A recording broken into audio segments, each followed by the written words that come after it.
নমস্কার, সন্ময় স্পিক্স থেকে বলছি। সন্ময় বন্দ্যোপাধ্যায়। মিস্টার রাজীব কুমার, আপনি দেখবেন এই ভিডিওটা, এই ভিডিওটা নিশ্চিতভাবে আপনার কাছে যাওয়া উচিত। আপনি দেখেছেন কিনা জানি না, ভিডিওটা ভাইরাল হয়েছে এবং এই ভিডিওটাতে একজন সিভিক ভলেন্টিয়ার ওভারলোডিংয়ের কারণে একজন গাড়ির ড্রাইভারের কাছ থেকে 10,000 টাকা চাইছেন, যেটা তিনি পারেন না। এমবিআই ফাইন করতে পারে, গাড়ি কোনো ওভারলোডিং হলে এমবিআই এর নিয়ম আছে, তারা ফাইন করতে পারে। কিন্তু একজন সিভিক ভলেন্টিয়ার 10,000 টাকা চাইবে, সেই ভিডিওটা আপনাদের দেখাচ্ছি। মিস্টার কুমার, আপনি খুব এফিশিয়েন্ট অফিসার, আপনি কম কথা বলেন, কাজের মানুষ, মমতা বন্দ্যোপাধ্যায়ের খুব কাছের মানুষ। আচ্ছা বলুন তো, এই সিভিক ভলেন্টিয়ারদের আপনারা রড করছেন কেন? এই সিভিক ভলেন্টিয়ার যিনি 10,000 টাকা চাইছেন, ভিডিওটা দেখবেন, পেছনে পুলিশের লোকজনকে দেখা যাচ্ছে। তারা আড়াল থেকে বেরোচ্ছেন, ভেতরে ঢুকে যাচ্ছেন, আড়াল থেকে বেরোচ্ছেন, ভেতরে ঢুকে যাচ্ছেন। গাড়ির ড্রাইভারটি সাহস করে সকাল 8টা থেকে তার গাড়িটা ধরে, হ্যারাসমেন্ট চলছে, তারপর সিভিক ভলেন্টিয়ারকে দিয়ে 10,000 টাকা চাওয়ানো হচ্ছে, তবে গাড়ি ছাড়া হবে। ফুঁসে উঠেছেন ড্রাইভারটি। আমি স্যালুট জানাচ্ছি, আপনাকে চিনি না যিনি ভিডিওটা করেছেন। জায়গাটা আমি লোকেশনটা আমি আপনাদের বলি। লোকেশনটা হচ্ছে জিটি রোড, পশ্চিম বর্ধমানের দুর্গাপুরের রাজবাদ গোপালপুরের টোল প্লাজার কাছে একজন সিভিক ভলেন্টিয়ার গাড়ির ড্রাইভারকে ধরে 10,000 টাকা চাইছে। প্রশ্ন হচ্ছে, এই সিভিক ভলেন্টিয়ারকে দিয়ে 9,500 10,000 টাকা মাইনে দিয়ে বছরের পর বছর তার জীবনটাকে শেষ করেন। ফলত এবার এদের খোঁচড় হিসেবে পরিণত করে, পিসি পার্টিতে পরিণত করে পুলিশ এই সিভিক ভলেন্টিয়ারদের দিয়ে টাকাটা তোলাচ্ছে। যদি 10,000 টাকা, ধরুন ড্রাইভার 10,000 টাকা দিতে রাজি হয়ে যেত এবং শেষ পর্যন্ত 10,000 হোক 8,000 টাকা যদি সিভিক ভলেন্টিয়ার হাতে দিত, এবার এইটা ভাগ বাটোয়ারা হতো। বড়বাবু, মেজবাবু, সেজবাবু করে 6-7 টাকা চলে যেত। 2-3 টাকা সিভিক ভলেন্টিয়ার দুজন দাঁড়িয়ে আছে, আপনারা ভিডিওটা দেখবেন, এই 2-3 জনের মধ্যে ভাগ হতো। সিভিক ভলেন্টিয়ারদের বড়বাবু মেজবাবুরা বলতে পারতেন, দেখ এটা তো তুই পার্মানেন্ট স্টাফ হলেও এতটা পাইতিস না, সিভিক ভলেন্টিয়ার হিসেবে পাচ্ছিস। এবার এদের দিয়ে টাকাটা তোলাচ্ছে পুলিশ। পুলিশ সামনে এলে ধরা পড়ে গেলে, ক্যামেরার সামনে ধরা পড়ে গেলে সমস্যা পড়বে। ফলত এদের খোঁচড় হিসেবে দাঁড় করানো হচ্ছে। আমার প্রশ্নটা মিস্টার রাজীব কুমার আপনার কাছে, আপনি ডিরেক্টর জেনারেল অফ পুলিশ, আপনার এগুলো দেখা উচিত। আপনি কি দেখছেন না? আমি আপনাকে মেল করে পাঠিয়ে দেবো, এই ভিডিওগুলো আপনার কাছে মেল করে পাঠাবো, আমি কথা দিচ্ছি আপনাকে। আপনার নজরে থাকা উচিত। আপনি ব্যস্ত মানুষ, আপনার কাছে যায় কি যায় না জানি না, কিন্তু এই ভিডিওটা আমি আপনাকে একাধিক ভিডিও পাঠাবো, এই ভিডিওটা পাঠাবো। প্রথম প্রশ্ন হচ্ছে, সিভিক ভলেন্টিয়ারদের দিয়ে এই কাজগুলো করান কেন? তাদের পার্মানেন্ট করুন, কনফার্ম স্টাফ করুন, করে দায়বদ্ধতা করুন। চুরি করলে, হাত পাতলে তাদের শাস্তির ব্যবস্থা করুন। কিন্তু একজন সিভিক ভলেন্টিয়ারকে 10 বছর, 12 বছর, 15 বছর চাকরি করানোর পরও যদি তাদের হাতে আপনি 9,500 কি 10,000 টাকা গুঁজে দেন, দিনের শেষে তিনি তো হাতটা পাতবেন এবং সেই হাতটা পাতার পেছনে লোকাল থানা, লোকাল পুলিশ অফিসার জড়িত হয়। যে ভিডিওটা দেখবেন, এই ছেলেটিকে একটু ভালো করে খেয়াল করে দেখবেন, যে লোকটি দাঁড়িয়ে টাকাটা চাইছিল এবং ড্রাইভার তাকে চ্যালেঞ্জ করলো, এর পেছনে পুলিশ ঘুরঘুর করছে, সামনে আসছে না। পরবর্তীকালে যখন ছেলেটি চেস করলো, ক্যামেরা ছবিটা তুলে চেস করলো, তখন দেখলাম সেই পুলিশের একজন স্টাফ এসে বলছেন, তুই ওকে মারবি বলেছিস, তুই ওকে মেরেছিস। গল্পের প্লট তৈরি করার চেষ্টা করছেন। ছেলেটি সাহস করে, যে ড্রাইভার, সে সাহস করে বলল, সমস্ত ভিডিও ক্যামেরা করেছি, নাটক করবেন না, মিথ্যা কথা বলবেন না। এইরকম ড্রাইভার কতজন রুখে দাঁড়াতে পারে? শেষ পর্যন্ত তারা এসব ক্ষেত্রে আপোষ করে তারা 2,000, 5,000, 7,000, 8,000, 10,000 ডিল করে শেষ পর্যন্ত টাকাটা পুলিশ সিভিক ভলেন্টিয়ার হাতে দিয়ে দেয়, পুলিশের হাতে দিয়ে চলে যায়, সিভিক ভলেন্টিয়ার হাতে দিয়ে দেয়, সেটা পুলিশের কাছে যায়, বড়বাবু, মেজবাবু, সেজবাবু থানাতে সেই টাকাটা দিনের শেষে হয়তো পৌঁছে যায়। এবং কত টাকা, কত লাখ লাখ টাকা উঠছে। কোনো দিন দেখেছেন যে রাজ্য পুলিশের তরফ থেকে এগুলোকে ব্যবস্থা নেওয়ার? আপনি সিভিক ভলেন্টিয়ারদের কনফার্ম স্টাফ করুন, চাকরির পরীক্ষার ব্যবস্থা করুন, চাকরি করে তাদের চাকরির ব্যবস্থা করুন, তাদের 25,000 30,000 টাকা মাইনের ব্যবস্থা করুন। তা না করে হাত পাতিয়ে আলটিমেটলি এই পরিস্থিতিটা তৈরি করছেন। আমি আমি আমি যে ভিডিওটা এই মুহূর্তে আপনাদের কাছে দেখাচ্ছি, ভিডিওটা দেখুন, যে একজন ড্রাইভার তো রুখে দাঁড়িয়েছে। 1,000-এর মধ্যে একজন ড্রাইভার রুখে দাঁড়িয়েছে, বাকি 999 জন তারা কিন্তু টাকা দিয়ে রফা করেছেন। টাকাটা কার কাছে গেছে? পুলিশের কর্তারা, যারা বড় টাকা মাইনে পান, বড়বাবু, মেজবাবু, ওয়েস্ট বেঙ্গল পুলিশ অফিসারের কাছেও হয়তো টাকাটা যায়, সর্বোচ্চ স্তরে যায়, থানার মেজবাবু, সেজবাবু, আইও, ইন্সপেক্টর যারা আছেন, আইসি, তাদের কাছে টাকাটা যায়।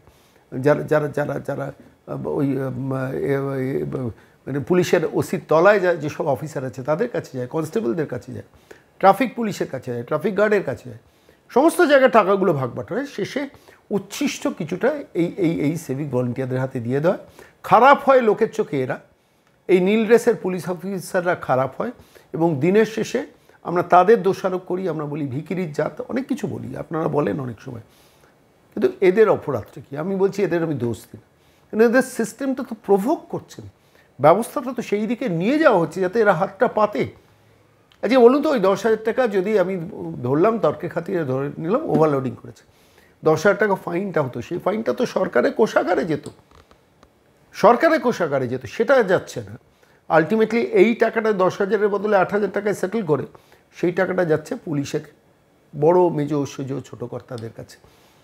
আপনি রাজীব কুমার, আপনাকে আমি বলছি আপনি একটু দেখুন, কাইন্ডলি দেখুন, অনুরোধ করছি। আপনি ডিরেক্টর জেনারেল অফ পুলিশ, সদা সর্বদাই ব্যস্ত থাকেন। মমতা বন্দ্যোপাধ্যায় কী কী খারাপ কাজের অ্যাসাইনমেন্ট আপনাদের দেয়, আপনাকে দিয়ে করান, কোথায় কোথায় কার পেছনে গোয়েন্দা লাগাতে হবে, বিরোধী দলনেতা কোথায় যাচ্ছেন সেদিকে কাজে লাগানো, কোন অফিসারকে দিয়ে কোন কোন কোন কোন অ্যাক্টিভিটিটা চালানো দরকার, কার বিরুদ্ধে কেস দেওয়া দরকার, কার বিরুদ্ধে পারমিশন না দেওয়া দরকার, কোন বিরোধী দলের সভা যাতে না হয় তার ব্যবস্থা করা, এইসব কাজ কারবারে আপনি ব্যস্ত থাকেন ঠিকই, কিন্তু এগুলো আপনাদের দেখা দরকার। আমি বলছি, আমি অনুরোধ করছি মাননীয় ডিরেক্টর জেনারেল অফ পুলিশ, দয়া করে সিভিক ভলেন্টিয়ারদের প্রতি বছর 30,000 থেকে 40,000 সিভিক ভলেন্টিয়ারকে চাকরির পরীক্ষায় বসান, অন্তত তার মধ্যে থেকে অন্তত 20,000 কি 25,000 ছেলে মেয়েকে কনস্টেবল পদে চাকরি দিন। দেবেন না আপনারা, কোনো দিনও মমতা বন্দ্যোপাধ্যায় সরকার এতে দেবে না, কিন্তু এটা ডিমান্ডটা রাখা উচিত। আমি সেই ডিমান্ডটাই সিভিক ভলেন্টিয়ারদের পক্ষ থেকে রাখছি। আমি যে সিভিক ভলেন্টিয়ার টাকা তুলছে আমি তাকে দোষারোপ করি না, আমি আবার বলছি তাকে দোষারোপ করুন। কী করবেন না আজকের দিনে দাঁড়িয়ে? হাত পেতে বাকি 15,000 টাকা রোজগার করে 25,000 টাকা ঘরে হয়তো দিনের শেষে নিয়ে যাচ্ছেন, কিন্তু কত সাধারণ মানুষের পকেট কাটছেন এটা ভাবুন তো। এই ভিডিওটা দেখুন ভালো করে, কত সাধারণ মানুষের পকেট। এই টাকাটা যদি সত্যিকারের ফাইন সরকারের ঘরে ওঠে, সেটাও কি মমতা বন্দ্যোপাধ্যায় চান না? সেটাও কি রাজীব কুমার চান না? প্রশ্নটা থাকলো, ভিডিওটা দেখুন।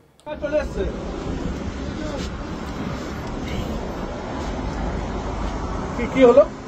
তোমরা করছো, আপনার ওভারলোড গাড়ি আছে, আপনার গাড়ি পার্কিং হবে, পরিষ্কার করছো। আপনি ওভারলোড আছে, পার্কিং হবে, ঠিক আছে। কে টোলের ফাইন দিয়ে বেরিয়ে যাবো আমি? না, টোলের লোক আপনি ধরে না। কে ধরেছে? সার্জন ধরেছে। সার্জন কোথায়? ইন্সপেক্টর এই তো ছিল না এখানে। এখন যে গাড়িটা সিজ করছেন তাকে সার্জনকে থাকা দরকার তো। আগে হয়ে গেছে, গাড়ি ওই দিকে আনবে, গাড়ি পার্কিং হবে। আমি কিন্তু খুব ভালোভাবে সার্জন বানানো আছে, যা বানানো আছে। সার্জন থাকার দরকার তো এখন। হ্যাঁ, সার্জন কই? এই তো মিটিং এ গেছেন, মিটিং এ আছে। ডাকুন না, তাহলে তো আপনি গাড়ি ধরতে পারবেন না। গাড়ি ধরেছে এখনই আপনার, তাহলে গাড়ি না উনি তো আমি না উনি তো আপনি ভিডিও করবেন। হ্যাঁ ভিডিও করবেন, করছি তো আমি। হ্যাঁ, কি হলো ভিডিও করে বলুন, তারপর আমি ওভারলোড গাড়ি আছে, আপনার গাড়ি আমি ওভারলোড গাড়ি তাহলে এমবিআই ধরবে। এমবিআই কে ডাকান, এমবিআই সব দেখা হবে। ডাকুন আগে, পার্কিং করুন না আগে। না আগে এখানে টোলে ধরবেন তো এমবিআই। এমবিআই টোলে ধরবে তো। কটার সময় ধরা হয়েছে আপনার গাড়ি? হ্যাঁ, কটার সময়? কটার সময় আপনি বলুন না। 9টার সময়। তখন হ্যাঁ, 9টার সময় ধরে না আমাকে। 8টার সময়? আমাকে 8টার সময় ধরে থেকে এখন থেকে হ্যারাসমেন্ট হচ্ছে। হ্যারাসমেন্ট হচ্ছে? এখন থেকে হ্যারাসমেন্ট হচ্ছে আমার। ঠিক আছে, আমরা সিভিক অফিসার, আমরা গাড়ি ধরার কোনো রাইট নেই, কিন্তু এখানে যে আছে তাকে সার্জনকে থাকতে হবে। কিন্তু বারবার বলছি, কিন্তু অনেকক্ষণ ধরে আমি করছি। আসুন, আমি খুব ভালোভাবে আপনাকে বলছি, আমি নিয়ম জানি, আমি নিয়মের কথা বলবো। এবার আপনি যখন নিয়মের কথা বলছেন তো, হ্যাঁ কি মারবো আপনাকে বললাম? আমি আপনাকে মারবো বললাম? সব তো রেকর্ড হচ্ছে, মারবো বললাম? হ্যাঁ, ভিডিও করে কি হবে দেখাচ্ছি আমি। ওভারলোডে গাড়ি চাচ্ছি, এমবিআই ধরবে আর তোলে ফাইন দিতে হয়। আমি অনেকক্ষণ ধরে বলেছি, টাকা চেয়েছেন আপনি 10,000 টাকা, মনে আছে? মনে আছে টাকা চেয়েছেন? কি ভাবেন ড্রাইভারদেরকে? হ্যাঁ, টাকা চেয়েছেন তো 10,000 টাকা। এখানে ডাকুন, এখানে গাড়ি আমার রাস্তা ধরেছে, রাস্তায় ডাকুন, আমি কোথাও গিয়ে কথা বলবো নি, কাগজ কথা বলবো এবার। কারণ অনেকক্ষণ ধরে সাবধান করলাম আমি। না না ছাড়ুন, আমি কোথাও যাবনি, আমি কোথাও যাবনি। কোথায় মারলাম? হ্যাঁ মারলাম, আমার সব ভিডিও অন করা আছে। নাটক করছেন, নাটক করছেন। এখানে মা মরবো, আপনার নামে দোষ দেবো। নাটক করছেন আপনি, হ্যাঁ নাটক করছেন, হ্যাঁ নাটক করছেন। হ্যাঁ, ওকে মেরেছি আমি, সব ভিডিও আছে। ঠিক আছে, 10,000 টাকা চেয়েছেন, দিতে পারিনি। চলে এসছে।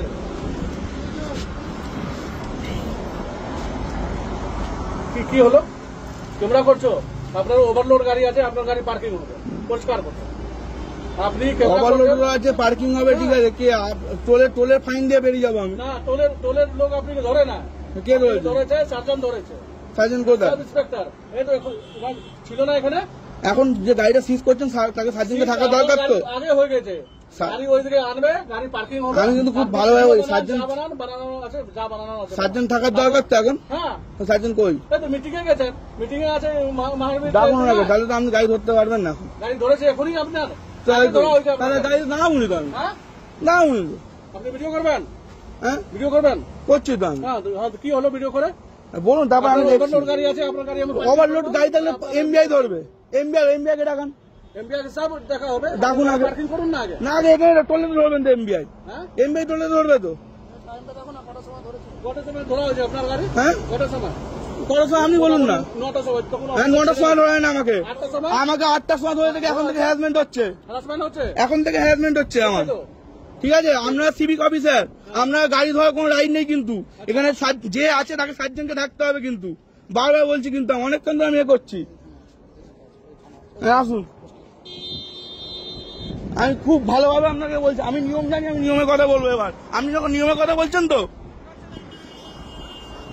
হ্যাঁ কি মারবো আপনাকে বললাম, আমি আপনাকে মারবো বললাম, সব তো রেকর্ড হচ্ছে, মারবো বললাম। হ্যাঁ ভিডিও করে কি হবে দেখাচ্ছি আমি। ওভারলোডে গাড়ি চাচ্ছি, এমবিআই ধরবে আর তোলে ফাইন দিতে হয়। আমি অনেকক্ষণ ধরে বলেছি, টাকা চেয়েছেন আপনি 10,000 টাকা, মনে আছে? মনে আছে টাকা চেয়েছেন? কি ভাবেন ড্রাইভারদেরকে? হ্যাঁ টাকা চেয়েছেন তো 10,000 টাকা। এখানে ডাকুন, এখানে গাড়ি আমার রাস্তা ধরেছেন, রাস্তায় ডাকুন, আমি কোথাও গিয়ে কথা বলবো নি, কাগজ কথা বলবো এবার। অনেকক্ষণ ধরে সাবধান করলাম আমি। না না ছাড়ুন, আমি কোথাও যাবনি, আমি কোথাও যাবনি। কোথায় মারলাম? হ্যাঁ মারলাম, আমার সব ভিডিও অন করা আছে। নাটক করছেন, নাটক করছেন, এখানে মা মরবো, আপনার নামে দোষ দেবো। নাটক করছেন আপনি, হ্যাঁ নাটক করছেন, হ্যাঁ নাটক করছেন। হ্যাঁ ওকে মেরেছি আমি, সব ভিডিও আছে। ঠিক আছে, 10,000 টাকা চেয়েছেন, দিতে পারিনি।